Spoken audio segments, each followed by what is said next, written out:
Assalamualaikum warahmatullahi wabarakatuh. Untuk materi kali ini kita akan membahas tentang asal-usul nenek moyang bangsa Indonesia. Pembahasan pertama mengenai teori asal-usul nenek moyang bangsa Indonesia. Yang pertama, teori Yunan. Teori ini menyatakan bahwa asal-usul nenek moyang kita berasal dari Yunan.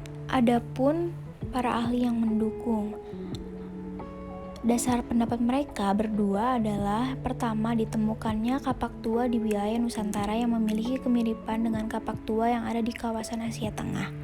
Yang kedua, bahasa Melayu yang berkembang di Nusantara memiliki kemiripan dengan bahasa Champa yang ada di Kamboja. Teori ini juga didukung oleh Moh Ali yang berpendapat bahwa bangsa Indonesia berasal dari daerah Mongol yang terdesak oleh bangsa-bangsa yang lebih kuat, sehingga melakukan migrasi menuju ke selatan.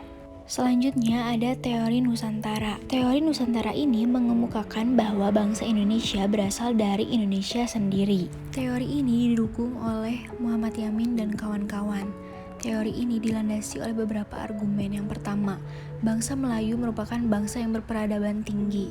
Lalu, adanya kemungkinan bahwa orang Melayu adalah keturunan dari Homo soloensis dan Homo wajakensis. Selanjutnya, adanya perbedaan bahasa antara bahasa Austronesia yang berkembang di Nusantara dengan bahasa Indo-Eropa yang berkembang di Asia Tengah. Selanjutnya, teori out of Taiwan. Teori ini beranggapan bahwa bangsa yang ada di Nusantara ini berasal dari Taiwan, bukan daratan Cina. Teori ini didukung oleh Harry. Menurut pendekatan linguistik dijelaskan bahwa dari keseluruhan bahasa yang dipergunakan suku-suku di Nusantara memiliki rumpun yang sama, yaitu rumpun Austronesia. Yang keempat, ada teori out of Africa. Teori ini menyatakan bahwa manusia modern yang hidup sekarang berasal dari Afrika. Manusia Afrika melakukan migrasi keluar Afrika diperkirakan berlangsung sekitar 50.000 sampai 70.000 tahun silam. Tujuannya adalah menuju Asia Barat. Selanjutnya, persebaran nenek moyang bangsa Indonesia. Pertama ada Proto-Melayu. Proto-Melayu diyakini sebagai nenek moyang orang Melayu Polinesia yang tersebar dari Madagaskar sampai pulau-pulau paling timur di Pasifik. Ras Melayu ini memiliki ciri-ciri yaitu kulit sawah matang, rambut lurus, badan tinggi ramping, bentuk mulut dan hidung sedang, dan bermata sipit. Bangsa ini menyebar di daerah suku Toraja, suku Saak, suku Dayak, suku Nias, suku Batak, dan suku Kubu. Kebudayaan Proto-Melayu ini lebih maju dibandingkan bangsa Melanosoid dalam hal bercocok tanam, membuat gerabah, dan perhiasan. Selanjutnya, Detro Melayu.